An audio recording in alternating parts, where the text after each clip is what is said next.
And you're still watching Newsbeat here on Metro Television, and just gone by was the MP for North Ton Samuel Kujeto Ablakwa, who appeared before the committee that is probing the vetting case that took place last month during the appointments committee vetting. And he has said quite a number of things that he feels embarrassed that the committee or the vetting was used as a place to settle scores. He also touched on how long he believes that the vetting should take, talking about some of the long periods that some of the persons who appeared before the committee had to endure. And well, he also mentioned the fact that a lot of people were concerned for him and also Sam Nartey George before the appearance before the committee, that they indeed were going to stay there for longer periods. And so when he saw that Sam Nartey George had appeared before the committee, he knew that it was going to be a long day for him, as he may get to appear before the committee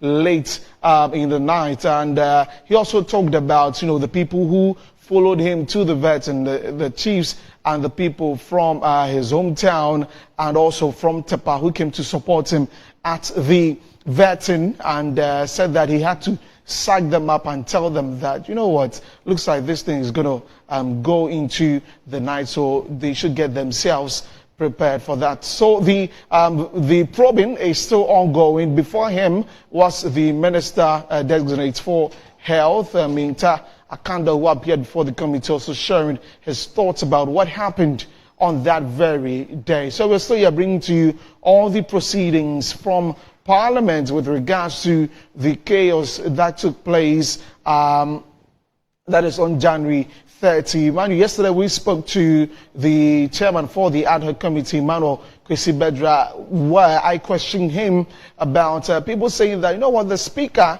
has said that, well, I've lifted the ban on these MPs, so why do we still have to go on with the probing? And he mentioned to me that the speaker wants to find out those who were involved in that chaos and, of course, surcharge them for some of the things that were destroyed on the night. So that includes tables, microphones, PA systems that got destroyed in the vetting room. So we're still here. We'll bring you all the details from that. We are live on Facebook at Metro TV Ghana and also on DSTV channel 277. So it was Samuel Kujeto Ablakwa, Minister Designate for Foreign Affairs, who met with the committee, and we'll bring you details subsequently as we get to cross over back into Parliament. So yeah, we'll definitely bring you all the details from that. And the chairman for the committee has mentioned that this has to go on for us to find out who were the perpetrators of this incident on the night. So let's show you what happened on that night.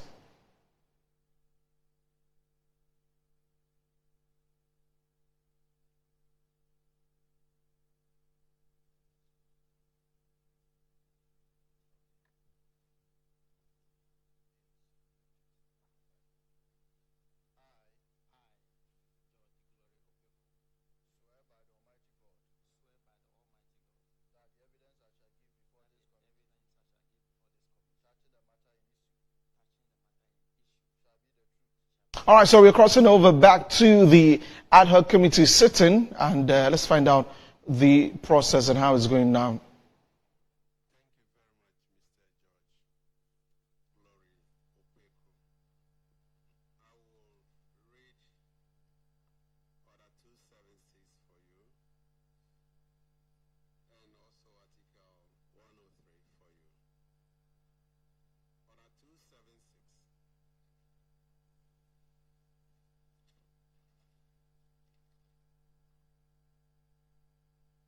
Order 276 of the Standing Orders of Parliament 1 says that a committee shall examine a witness on oath or solemn affirmation. The clerk to the committee shall administer the oath or the solemn affirmation contained in the first schedule. I believe that is what exactly you've just done. Then Article 103 that our honorable colleague read. I was going to read it to you, but you heard him. But I want to repeat it for emphasis. especially 103.6 says that a committee appointed under this article shall have the powers, rights, and privileges of the High Court or a justice of the High Court at a trial for A, enforcing the attendance of witnesses and examining them on oath, affirmation, or otherwise, compelling the production of documents and issuing a commission of requests to examine witnesses. I believe you heard what the Constitution says and the standing orders of this House. Mr. George Glory Opeku. Yes, Chairman, I do. So you are under oath, and you're also appearing before a committee, special committee, to investigate what happened here during the vetting of some nominees of His Excellency the President by appointment committee. Now, this committee was set up to investigate all that happened here. And we saw in the video a gentleman who was wearing white.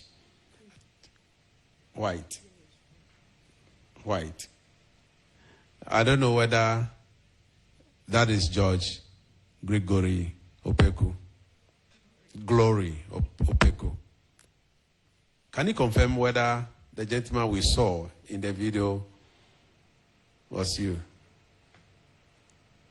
Yes, Mr. Chairman. Thank you very much. So clearly, it is not a dotted video at all. No, please. Mr. George, who are you and what were you doing here on that fateful day, since you are not a member of Parliament?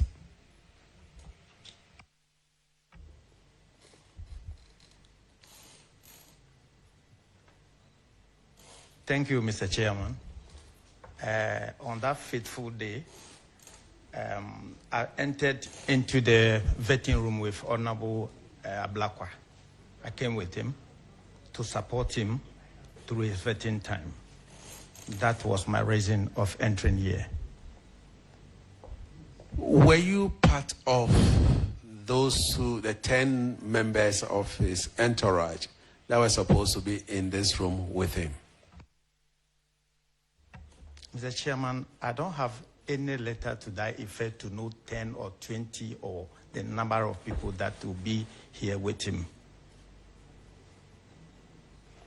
So, will you state that Honorable Samuel Okudzeto-Ablakwa, who just left, will agree with this committee that you were part of his entourage that came to witness his vetting on that day? Yes, Mr. Chairman. Did he give you any invitation letter personally, or he called you to be part of his vetting? No letter. I call and congratulate him, and he said the 30th will be his vetting day, so if I can make a time. Do you have any text message or any evidence from him that he called you, he sent you a text message? Because I have a text message that the caucus chairman, he has invited all of us to be here, and I can show you that text message as evidence. Did you have any text message from him? No, Mr. Chairman. On that note, you came on your own to witness his vetting. Yes, Mr. Chairman.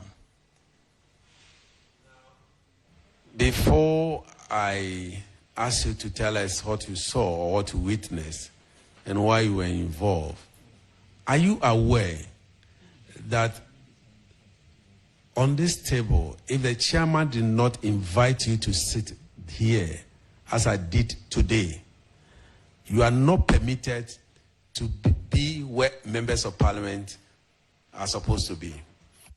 Are you aware? No, Mr. Chairman.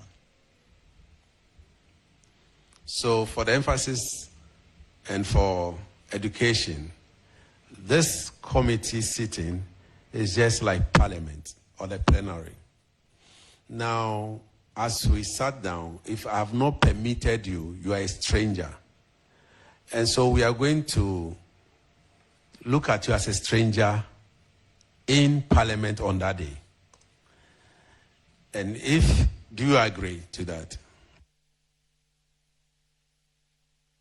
If you are not comfortable with any of the questions and you want a lawyer, we can allow you to bring a lawyer so that you come back on Monday. I would like to know that if I need to come with invitation to the vetting room, is that what you are saying? I'll repeat myself again. When a committee of parliament is having meeting, and I'll read it for you from the standing orders, it is assumed that parliament is sitting. Now, in the chamber, you cannot enter the chamber to sit where members of parliament sit. And so on that day, our standing order says you were a stranger in the chamber.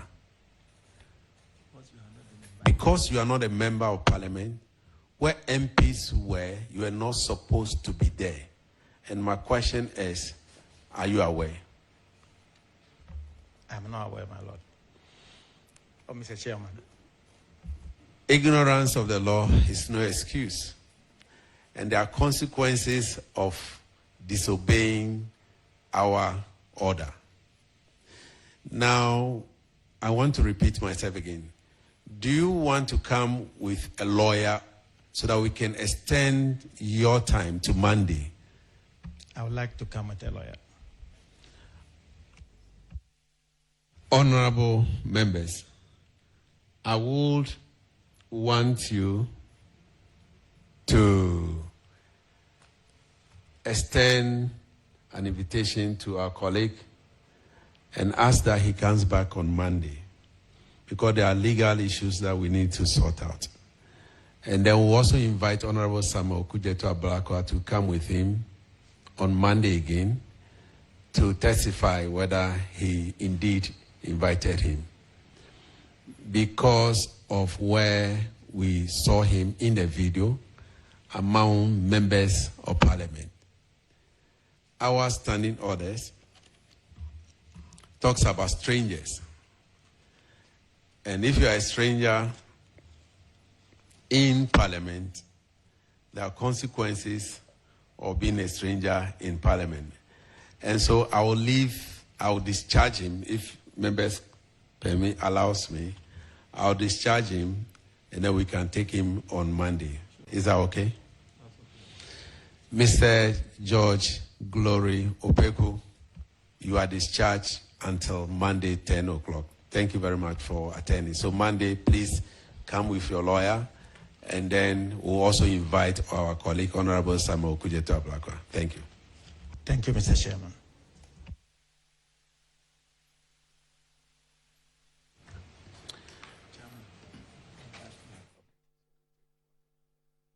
We'll now have Honorable Minister for... Oh, sorry, Deputy Minister Designate.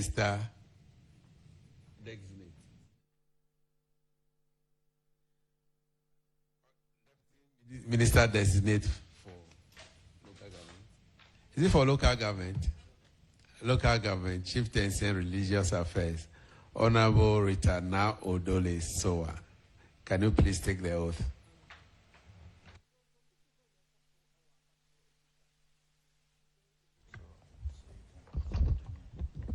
I, Ritana Odolesowa, Swear by the Almighty God swear by the Almighty God that the evidence I shall give before this committee that the evidence I shall give before this committee touching the matter in issue shall be the truth, the whole truth, and nothing but the truth. So help me God. So help me God. Honorable Rita Na Odole Sowa, first of all, let me congratulate you on your nomination as Deputy Minister Designate for Local Government, Chieftaincy and Religious Affairs. Congratulations. Thank you, Honorable Chairman. You were not here when we played the video, and so I don't know whether you would like to watch the video first before we go ahead. Honorable Chairman, I would want to watch the video. Thank you.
Thank you very much, Honorable.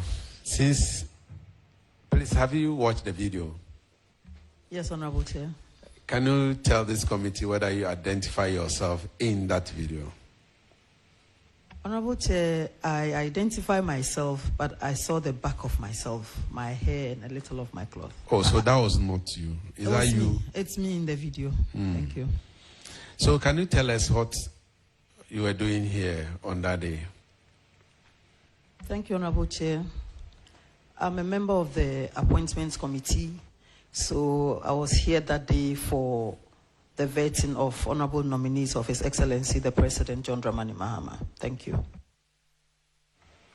Thank you very much. Honorable Now Odolesowa, can you tell us exactly what you saw or you witnessed on that day? In summary. Thank you, Honorable Chair. We had carried on vetting to a level, and the next person to be vetted was Honorable Akando. It was agreed that he will be vetted that day. But when it got to his turn, our colleagues on the other side raised the issue of time. And so after that, for me, I was sitting there as a member waiting to hear from leadership. And then I saw that the argument started. And so I was watching and seeing what was going to transpire.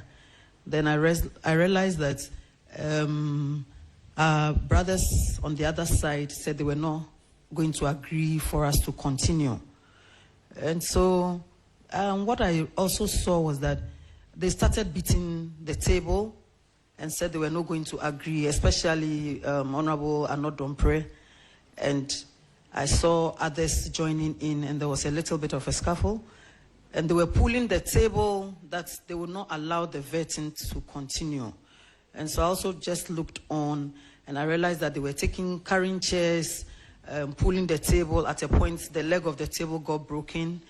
And they kept on fighting till the Marshal came in, the Clerk of Parliament also came in, and there was the argument for the Clerk of the Committee to swear in Honorable Akando, which the ranking and his team were also against it, asking that she doesn't do that. And so I'll speak to that point. Thank you very much. Honorable colleagues, Do you have any question for the witness? Honorable colleague, in your view, from where you are sitting, I know you tend to sit on the opposite side of where I am sitting, where our clerk is sitting. Usually that is your seating position.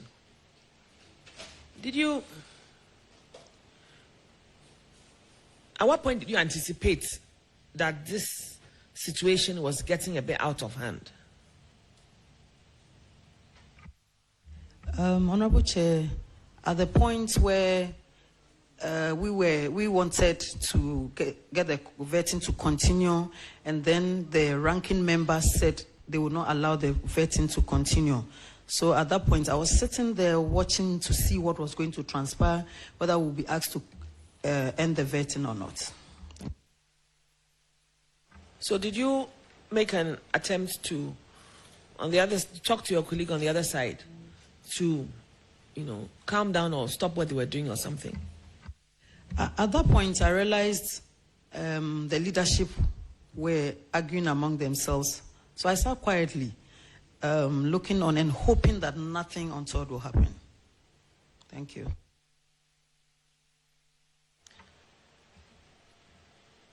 Since the appointment committee started this session, have you ever felt there were some undercurrents of maybe intolerance or something like that amongst the committee members? Thank you. Normally, we do meet before sitting starts, and views are heard from both sides. And so most of the time we come to an agreement before we start sitting. So that's what I can say.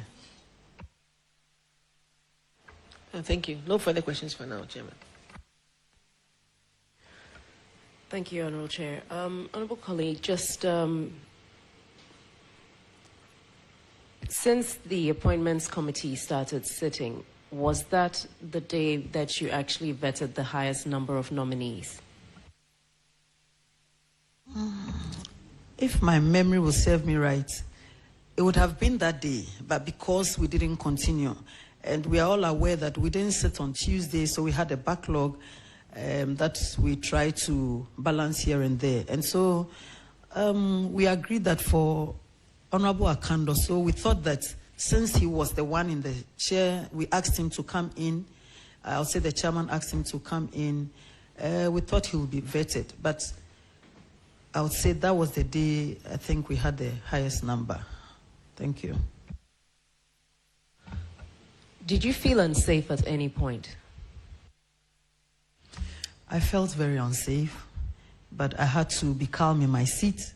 And one thing I want to say is that when you look at this hall and the number of people that come in, if there's any danger, where do you pass? And I didn't know what was going on outside this room, and so I didn't want to risk going out. That's why you saw me seated quietly in my chair. And I would want to add that I'm happy that the rules governing this appointment vetting will be adhered to, because the number of visitors that troop into this room, I mean, it's not the best. And so where you have visitors or guests of appointees or nominees also joining in the arguments, I saw some of them moving from where they were supposed to be and coming around the table, and I don't think that's the best. So if we can consider even the in and out and the number of people coming in, I think it will be the best for us. I really felt unsafe. Thank you. Thank you, Chair. I would like to ask you, we know among the leadership on the other side, we have one woman who's the first deputy minority leader. Deputy minority leader. She's a woman, and I saw you sitting here. How was her composure in the midst of all the things that were going on? Because you were so close to the scene. Can you describe her composure at that time? Thank you, Honorable Chair. I would be wrong if I can say I can describe it. I don't recall. But she was sitting there, but I cannot say to this committee, unless I go back to watch the video, how her composure was. Thank you. I ask this question because with all the things that are happening, I thought if leadership of parliament, we have a lot more women among leadership in parliament, probably we could avert some of the situation because of the calm nature of women. So, looking at the whole episode on telly, I could see it was just in the midst of the men within where all these things were happening. So I was asking myself, even though the minority chief whip, he had a phone on, so we could hear all the things that he was saying, but Mama part was a bit calm.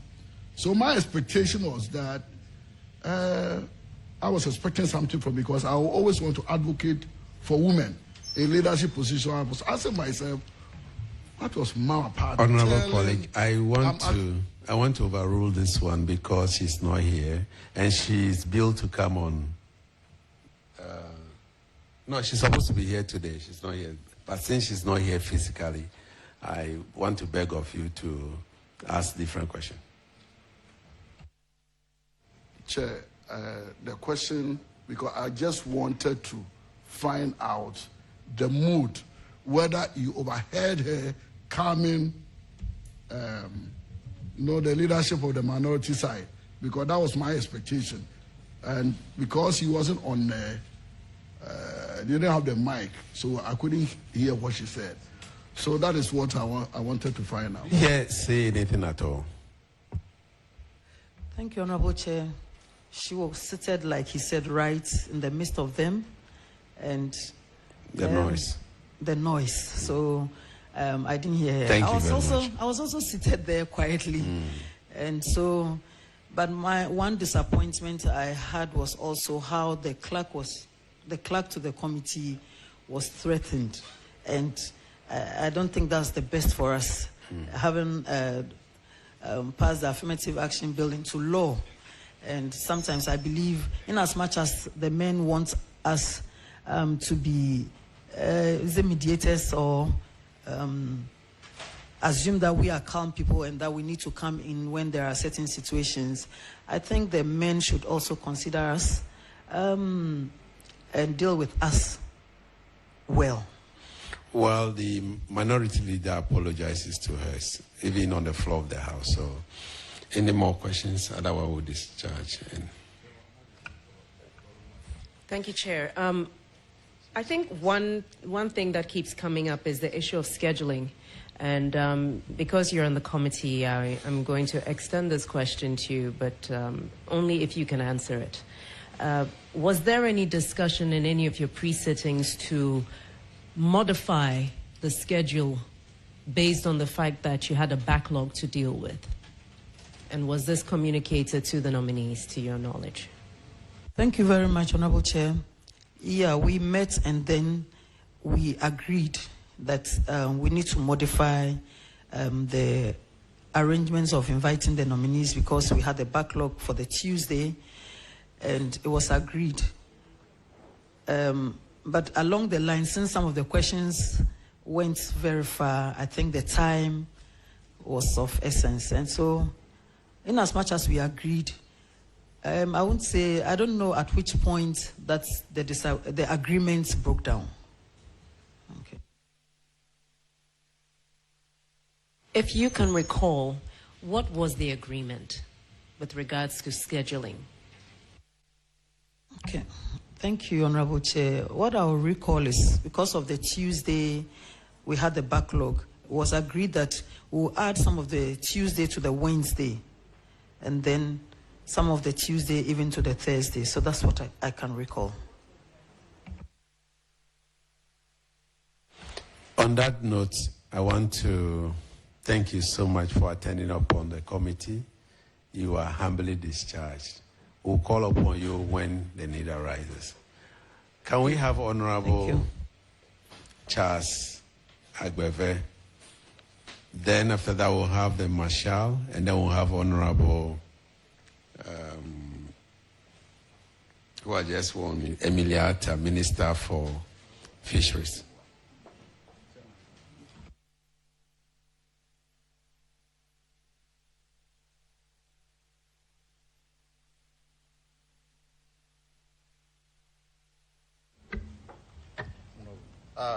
I, Charles Agbeve, Swear by the Almighty God swear by the Almighty God that the evidence I shall give before this committee that the evidence I shall give before this committee touching the matter in issue shall be the truth, the whole truth, and nothing but the truth. So help me God. So help me God.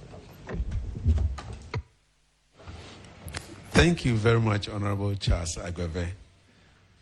You were not here. Were you here when we watched the video? You watched part of it. Please, did you see a gentleman who looks like you in the video? It was me, Mr. Chairman. Oh, thank God it was you. We've looked at the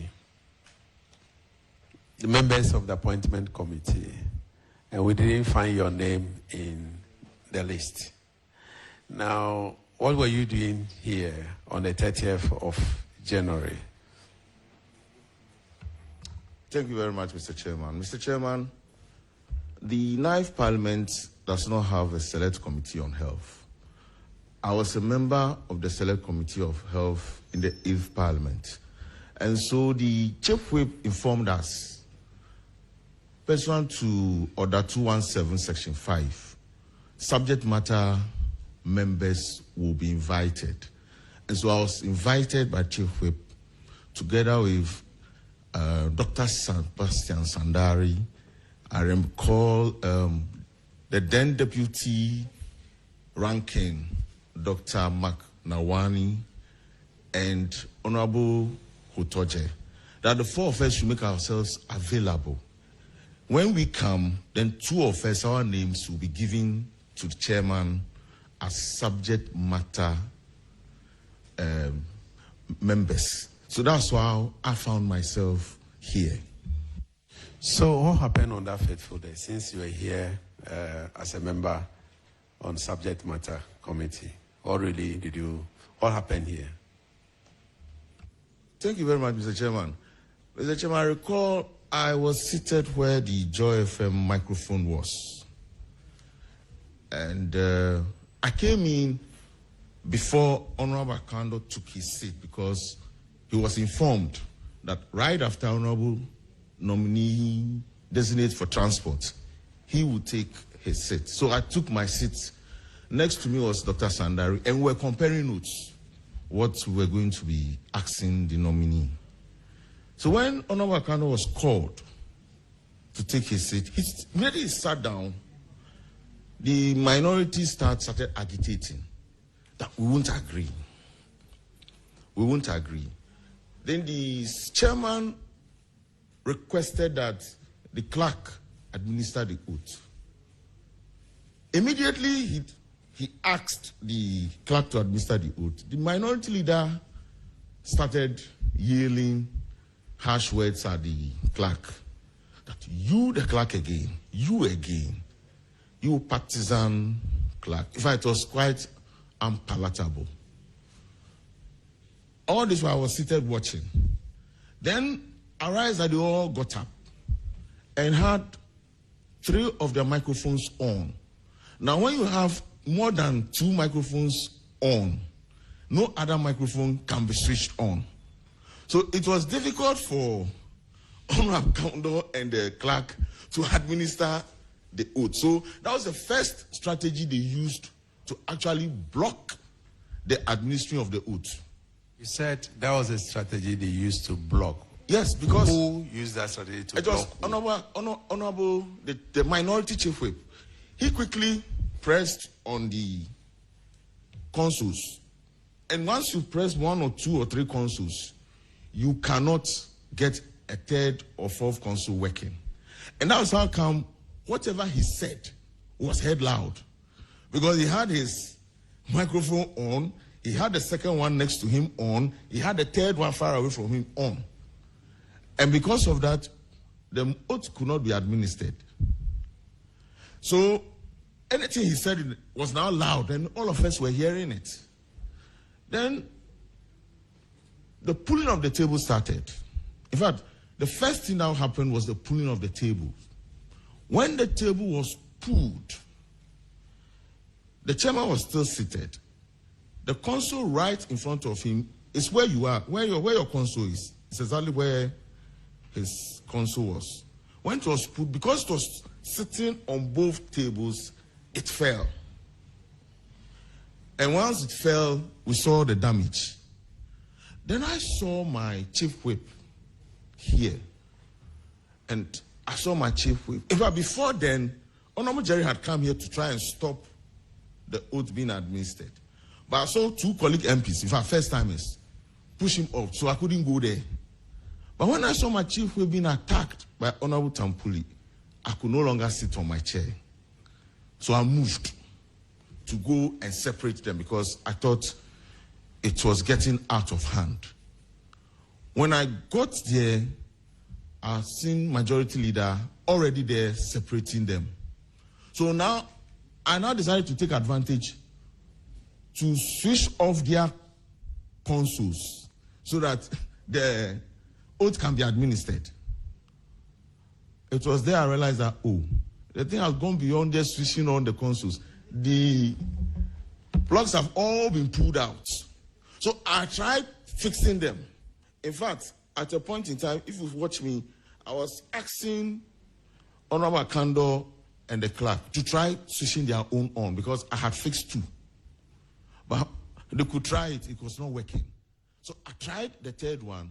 That was when I saw the table coming towards me because I was in the middle there. My colleagues were pushing the table and it was coming. And I saw that there was danger. So I jumped and sat on the table because it was going to hit me actually. If you watch the video, I jumped and sat on the table and then helped the table to come and fix at its place. We were all doing this just to get the vetting done and also protecting state property.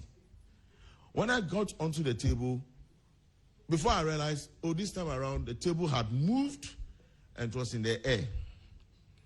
The police then came in and I told colleagues, like, let's move to our place. Let's move. Once the police have come in, I don't think we need to continue staying here. So we moved, and then I came back to my sitting position. And so that's what brought me into the center of the action.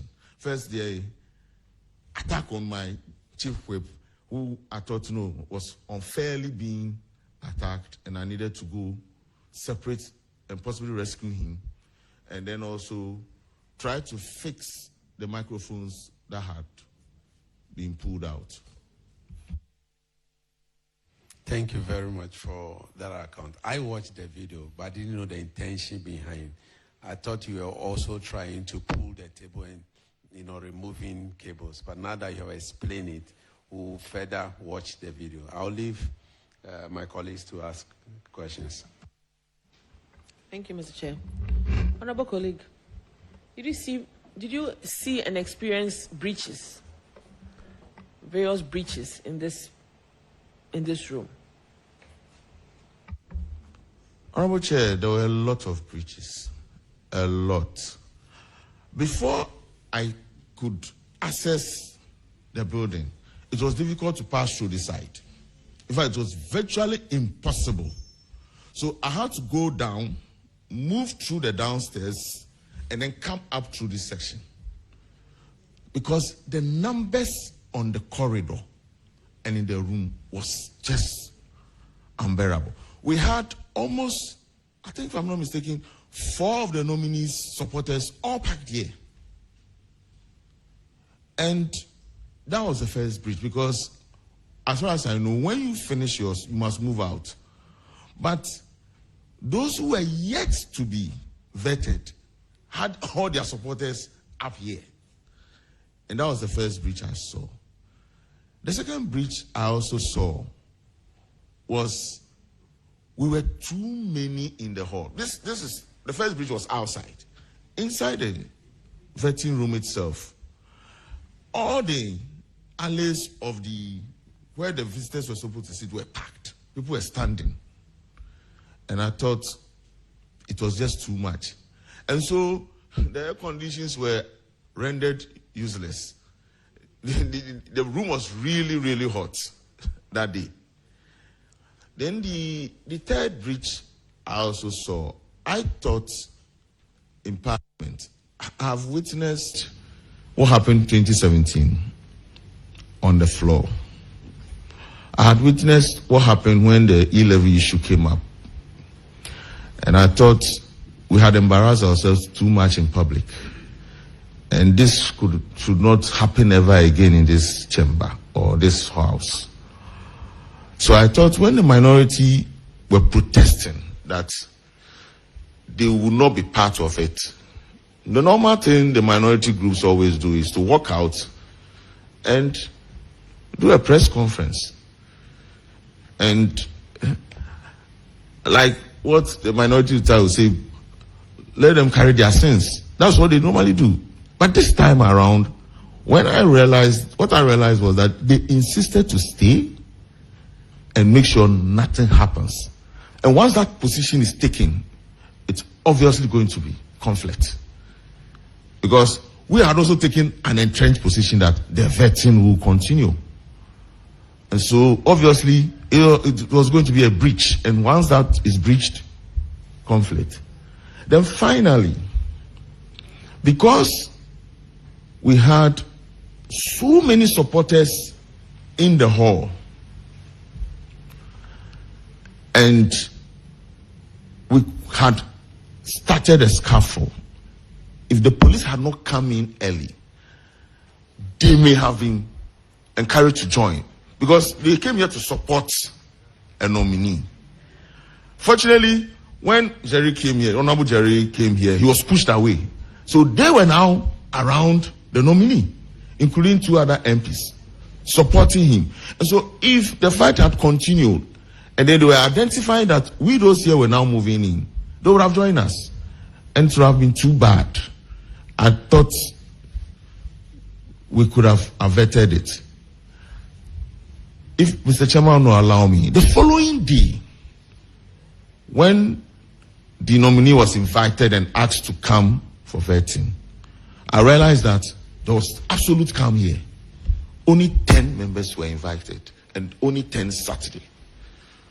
And so you could see clearly that there was clear sanity on this side until the minority walked in and started again. But this time around, we managed to handle it and had Honorable Akando vetted. And so these were the breaches I saw. All right, thank you very much for your viewpoint and for your rendition. Moving forward, what would you, because you were here in this space, and you saw what happened and you experienced it, what would you recommend moving forward in terms of, you mentioned a bit about what maybe could be done, but moving forward with your experience and going through appointment committees, seeing these things done, what do you think should be done? And also maybe with crowd management, because now we have moved from just visitors to crowds. If you say the corridor was choked, then I wonder what was happening even on the ground, outside. Because usually people struggle to want to come upstairs to see what is happening and what things. And what is your view on that? Thank you very much. From what I have observed, once your name is mentioned, if you are not careful, the whole constituency will descend here in Parliament to come and witness your vetting. You can only manage with a few numbers. When you manage with those few numbers, others will find their way in here anyway. So you can't stop the crowd. What I think we can do is to still maintain the 10 that must come into the hall. What you can do is to keep the large crowd at the members, a new member center, where we had our registration done for our tax. Keep a very big screen there and restrict every other visitor to that point.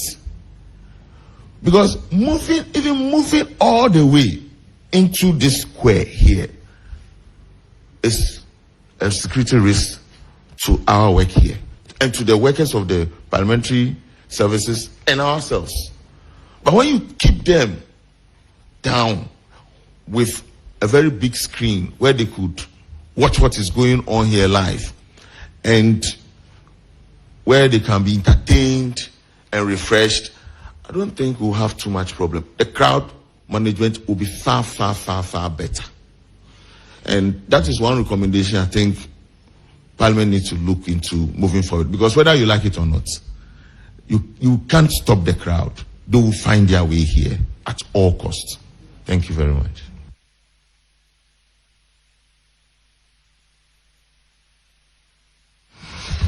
Thank you, Chair. Honorable, let me find out from you. You decided to be a peacekeeper because the police were not here. Could he have averted the situation if the police had come in earlier? The situation would have been much better. The situation would have been much better.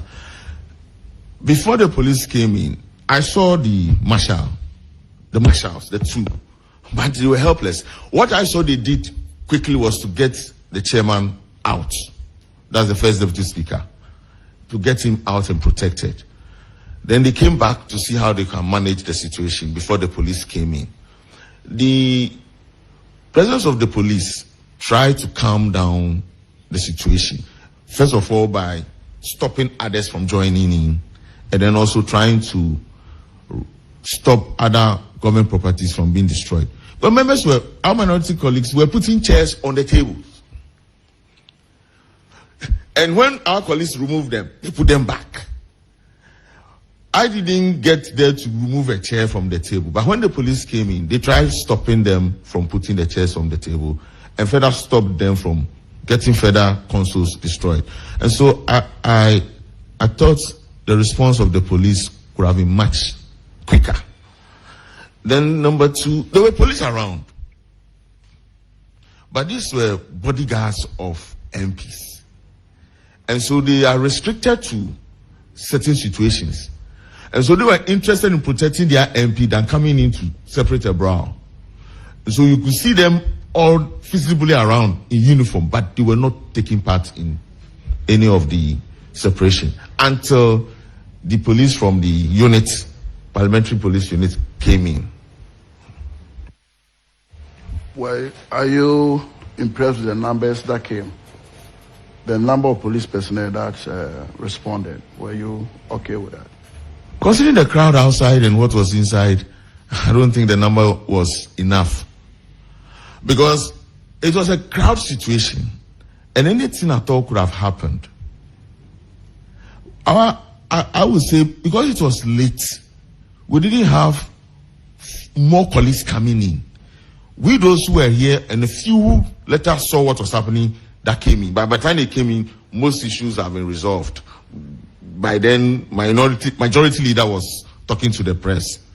So I was thinking more policemen could have been deployed to ensure that absolute sanity prevailed.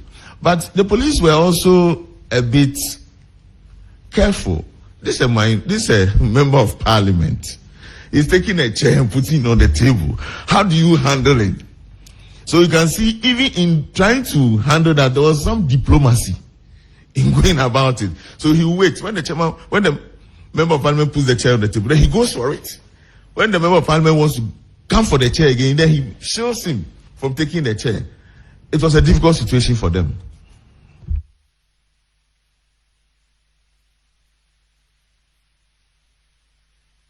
Honorable Member, I saw our reverse citizen, Honorable Ostingame.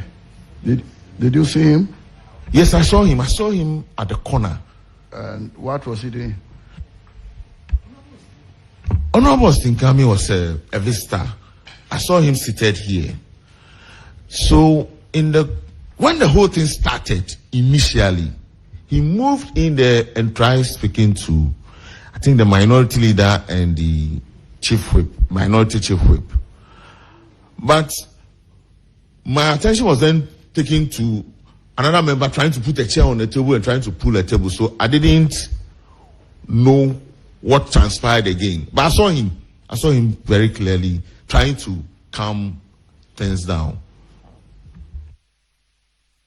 Chairman, I believe that this revered man should be invited as well to testify because, he's an expert within that space.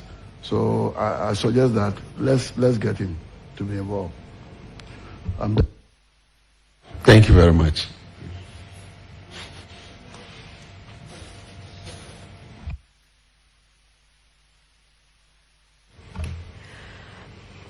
Honorable Chair, thank you.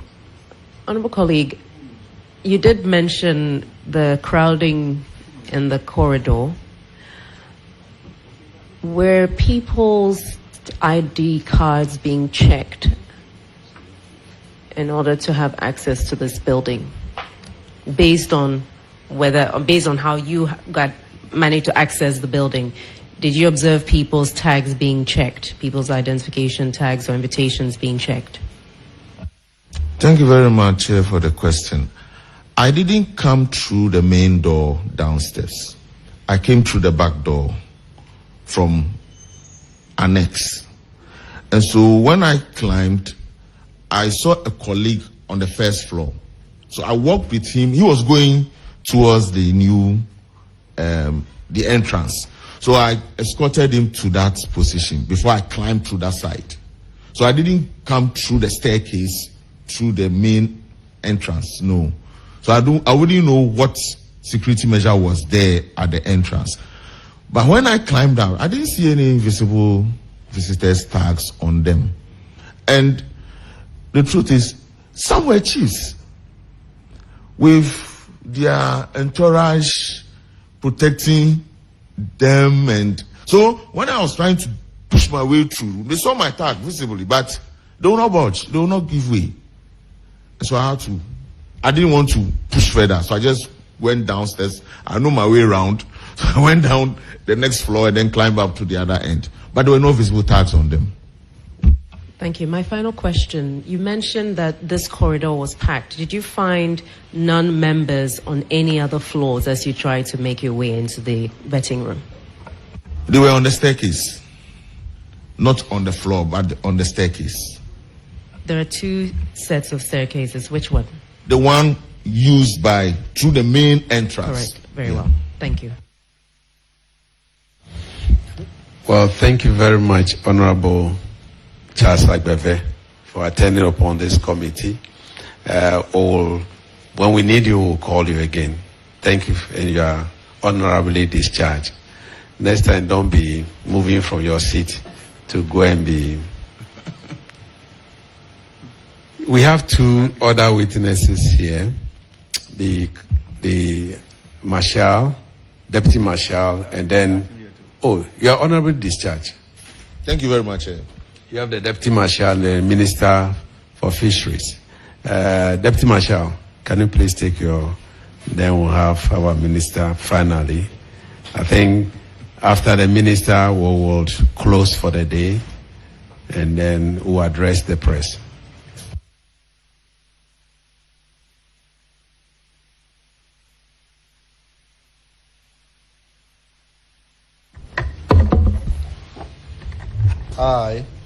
I, Wing Commander Frederick Bauer, swear by the Almighty God. Swear by the Almighty God. That the evidence I shall give before this committee. That the evidence I shall give before this committee. Touching the matter in issue. Touching the matter in issue. Shall be the truth. Shall be the truth. The whole truth. The whole truth. And nothing but the truth. And nothing but the truth. So help me God. So help me God.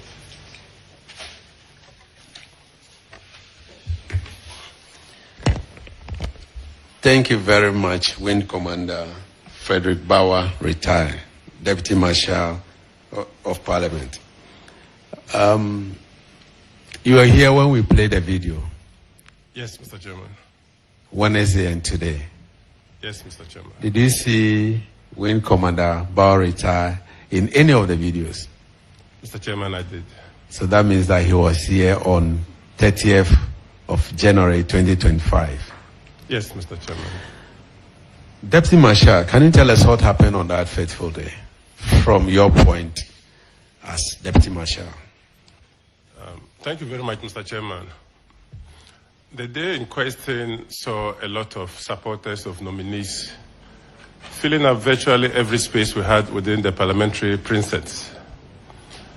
In fact, we had noticed it appears some had even slept over around the funeral grounds areas, and some of these were prominent people, and I'm even suspecting chiefs. It was that. So on the evening of that day, we had put in place measures to make sure that only nominated people would come up to this room. But then, what we suspected happening, we were coordinating all the efforts we had put in place, but then chiefs would come with entourage, people from the ministries would come, and somehow, they managed to get access up here, even though it wasn't probably the time for their nominee. So we realized that the corridors were getting full. Down there, as we were trying to control, was also getting full. We tried preventing the drumming and dancing within the forecourt just outside the staff entrance. These were the activities happening. But around 21:45, we came up here and noticed that there was some disagreement among committee members as to whether vetting was to continue or vetting was to stop. Now, what my concentration was then to look out for strategies to try and prevent the situation from escalating into fisticuffs. So we're looking around to see what was going to happen and how best we could solve the situation. And in most of the cases, we had to get inside to just try to prevent one MP from getting physical access to the other, because that would then be fighting. That was what we were concentrating doing. And virtually, we brought in some of our parliamentary protection units who were then in uniform to come and assess the situation, because it was getting chaotic, the table was raised, a leg was broken, and all that stuff. So, Mr. Chairman, basically, that was a bit of a summary of the events of the day. Thank you very much. I will ask my colleagues to take their bite.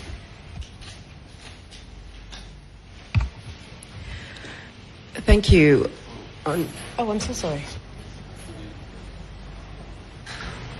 Thank you, Mr. Chairman. Now, we saw the videos, and your short testimony says that there were a lot of people around, occupying the whole place, and even the car parks, and then the funeral grounds. All these people who came, the question that I want to ask is, were they all properly admitted into the presence of Parliament? Were they all admitted? Because Parliament, we have a gate, and the gate is supposed to keep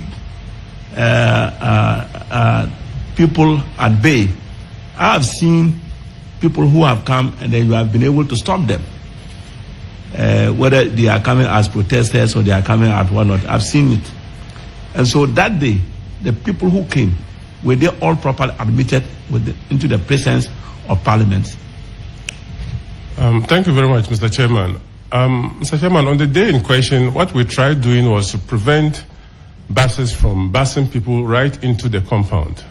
But admittedly, the entire parliamentary presence does not belong to us. The state protocol area where funerals are conducted is virtually out of our control. On several occasions, funerals are organized there, vehicles are parked there, and we virtually have no idea. And sometimes these funerals can go deep into the night. So on the question of whether all these were properly admitted, Mr. Chairman, the whole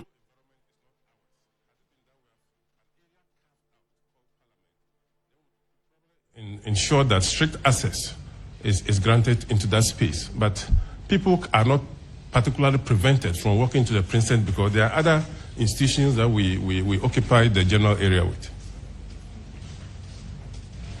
So are you saying that it is not possible for the Marshal Department to put in place any measures to control the area that you would have considered to be the area for parliament as against the whole area within the presence of parliament? Do you have any place that you can carve out, and then that is the place where you can say that from this point we are in charge? Do you have any sighting? Thank you very much, Mr. Chairman. We've made proposals, and I'm sure it's being considered by management, but it's still in the drafting point. So if that is considered, I'm sure a team might be constituted to see where best can be carved out and what measures we can put in place to make sure that there's a certain area we can at least have effective control over and put in place the proper access control measures so that uninvited guests are not then find their way into our close perimeters. Finally, we understand, we have been made to understand as a committee that cards were issued to allow people to come into this particular place. The rest of the people were left outside, and there was nothing to use in controlling them. Do you think that that particular situation is helpful? Thank you very much, Mr. Chairman. First of all, we reconfigured the foyer down there with a number of chairs. About 200 chairs were organized there with television screens on to transmit this process live for those who were coming and maybe it wasn't their time to come in. But Mr. Chairman, the numbers we had on that day, chiefs came. I mean, a chief would come with one invitation card, but he had 20 people following him. They are well accosted customarily.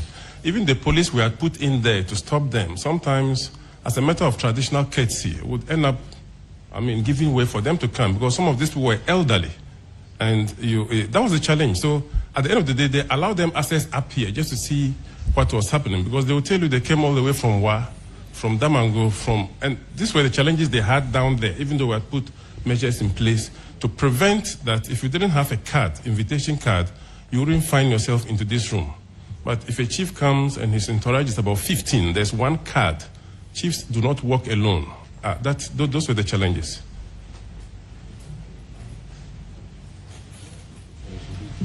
And so, would you say that the scheduling of the nominees in terms of the numbers for a particular day contributed to the large number of people who were around? Mr. Chairman, I may not be able to talk to the scheduling of nominees on that day because my concentration was how best we could keep order here and make sure we don't have things escalating.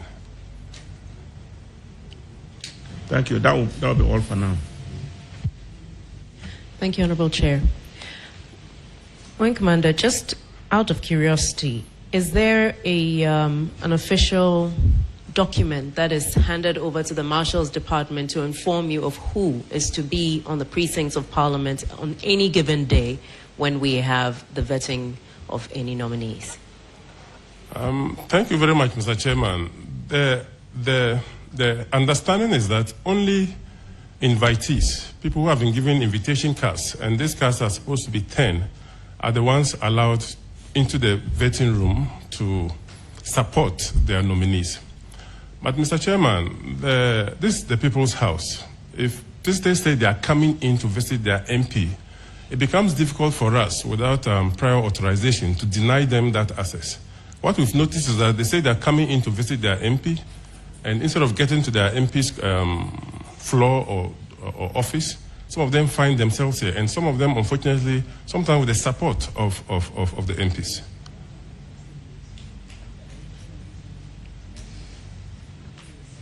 Thank you very much, Honorable Chair.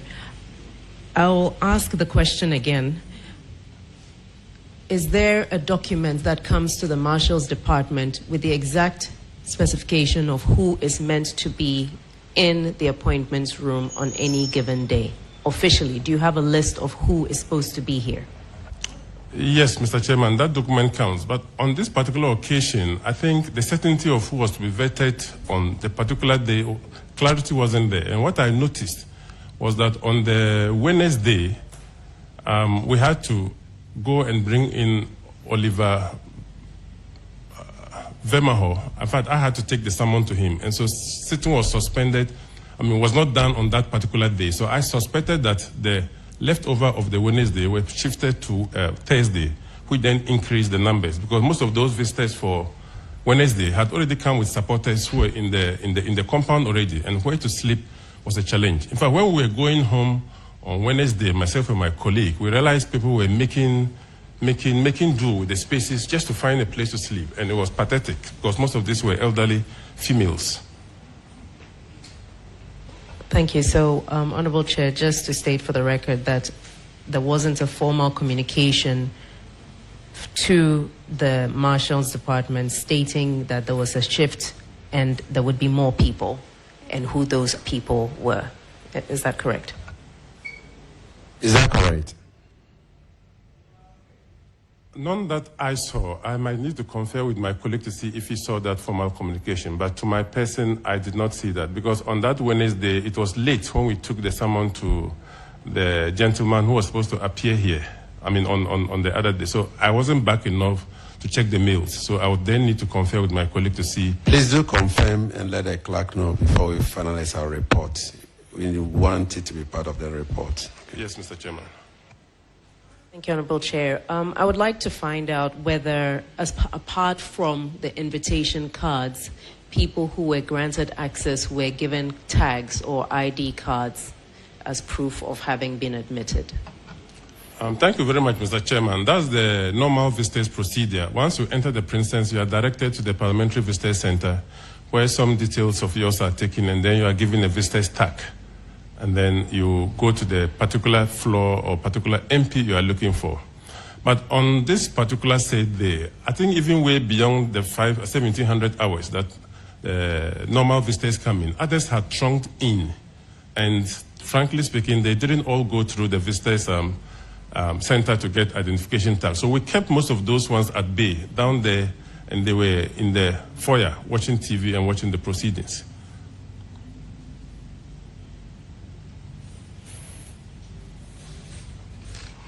Thank you, Chairman. Just one question. We also a stranger among the peacekeepers. He said he was there as a peacekeeper. Let me ask you, in future, are we safe? Won't we be having more strangers when even Parliament is sitting? Would we be having them? And two, would you recommend that we move the vetting process to a more secured places, especially Job 600 up there, if we can move the vetting process from this place to a more secure place so that it may restrict the number of people. Naturally, it will be easier to control than an open space like this. Thank you very much, Mr. Chairman. I wouldn't say anywhere in Job 600 will be more secure than here. But talking about a more secured venue where crowd control measures could be firmly employed, like I mentioned earlier, we've made a proposal which we sent to our clerk, and it's being looked at. So I'm sure when some consideration is given to it, communication will go up to the board, and maybe it might be considered. Well, there was a question about a stranger who, as a marshal, you are supposed to provide security to members of Parliament as well as the precinct and properties of Parliament. You were here when we have to ask a stranger to go and come back on Monday. We saw him visibly moving from one end to the other, to the extent that he was even... Okay, so I'll leave that one. Now, did you notice that there was a stranger in the house?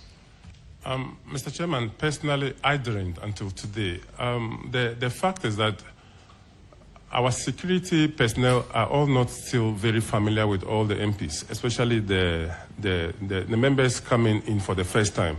And so we had encouraged all of them to always wear their identification tags. But, Mr. Chairman, unfortunately, some of them just do not wear those tags.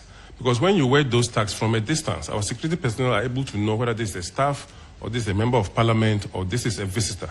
So we'll probably also still use this platform to appeal that even if it's difficult to wear, but we keep encouraging that you just wear it for us, because it's difficult to identify everybody. And myself and my senior colleague, we could not be in one place at all the times. We divided the work.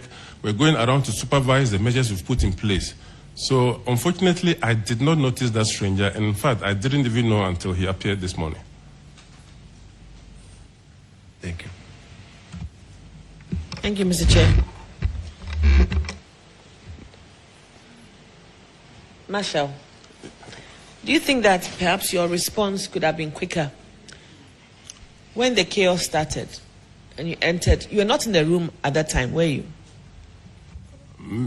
Mr. Chairman, around 21:45 was when we actually got up here, because we were controlling some other issues downstairs. And when we entered, what we usually want to do is that arguments and disagreements are allowed in this house because of the democratic dispensation. What we try to do is to prevent physical contacts, fisticuffs. So when we enter and members of parliament are screaming against each other, we diplomatically are unable to assist with that, because if you try, you must walk a thin line, not to be seen as belonging to A or B. And in observing that thin line, we get a bit too careful before we intervene. And when we intervene, we end up putting our bodies in between the two so that they don't have an open fight. But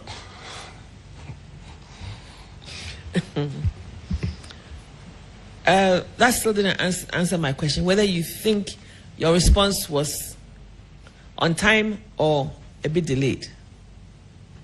Mr. Chairman, it's a very difficult question for me, because until there were bangings on the tables and attempts at physical destruction of things, where we now asked in the other uniformed police to come in. But Mr. Chairman, we had police in civil clothing who work with PPU. They were all in the room. We're all trying to do separations, calm down issues, try to mediate.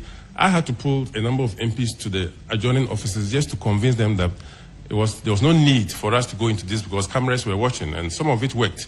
So those are some of the things we're doing behind the cameras and behind the scenes. But as to whether the intervention was early or timely, the difficult thing is that if we move in 20 or 30 policemen into the room, it may be seen as intimidation. It may be seen that you're trying to intimidate the process, and so we are not trying to allow the process to take its normal course. So we do all this balancing, and when we realize it's getting out of hand, then we move in the uniformed personnel. Okay. Were you given the schedule? In fact, are you given the schedule for vetting? Typically, is your department given the schedules? Yes, Mr. Chairman, we are given a schedule for vetting. So you are given for that day as well? I explained the circumstances of that day that I would verify with my colleague and get back. Okay. Do you screen people for, because of the crowd in the corridor and within, did you actually screen people? Somebody may be holding a weapon, a knife, something. Did that take place? Mr. Chairman, thank you very much. The challenge with those crowds is just one of the issues the honorable member has mentioned. And we're looking at measures at which, even from the main entrance, all such screening will take place. But like I mentioned earlier, having complete and thorough screening of people from the main entrances to the Princess of Parliament, where we do not completely own, becomes a bit of a challenge. Okay, so my last question is, as marshals, you see to the whole premises, but there are times when people, even on ordinary days, they come into the lifts and they can meander their way through all the corridors and all that. That also falls within your purview, doesn't it? And what are you doing about that? Mr. Chairman, it does. Most of our corridors have access doors, which can be opened with your ID card and badges. But respectfully, I don't know about honorable members, but most staff sometimes don't use the access badges to open the doors.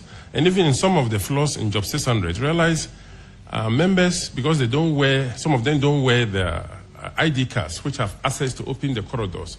The doors are left opened. And so one visitor who says is coming to second floor ends up at the 8th floor. Because ideally, when you go to the visitor center, you are only directed to that particular floor. And there are receptionists on each floor to help you access that particular MP and step out. But the challenge is that the visitor comes and then decides that he has remembered another MP he wants to see on another floor. And then the floor door is opened. So he might just end up getting there. We're trying to put in place measures to make sure we have men on all the floor. But as it is now, because of challenges in manpower and resources, we're not able to effectively man those things to make sure that loiterers then find their way into your lifts and the corridors. All right, thank you. Thank you for your insight. Wind Commander Bauer, I have only one question for you. From some of the MPs and witnesses that came, we heard them clearly say that there were press conferences. Some of their colleagues were on TVs mentioning that they were going to grill them. They have 2 of them who were to be grilled or who do not allow them to go through the vetting. These are all early warning signals. Did you pick that signal yourself? Mr. Chairman, no, I didn't. But do you have any intelligence in here that picks signals that there was going to be a chaos on that day? Mr. Chairman, the intelligence we picked was that we were going to be overwhelmed with crowd. That much we did. So we requested for assistance from the police to give us more men. But even then with that, but as to whether there will be chaos on the vetting room, I would see that as maybe one particular member may be given a lot of questions. We didn't anticipate the chaos being members of parliament getting at each other. I hope you have reported this to management officially. You've given your report about the situation to management. Mr. Chairman, that is true. Okay. So we can get that report from management to aid us in writing our report. Well, Mr. Chairman, it's been forwarded to the clerk's office. I don't know whether we would then have we'll talk to him and see whether we can forward the same to you. No, not from you. We'll talk to the clerk ourselves and pick it from him. Yes, Mr. Chairman. So there was a report on the chaos? Yes, Mr. Okay. Chairman. Wing Commander Bauer, you are humbly discharged. Thank you for attending upon this committee. When we need anything else, we'll call you again. Thank you very much.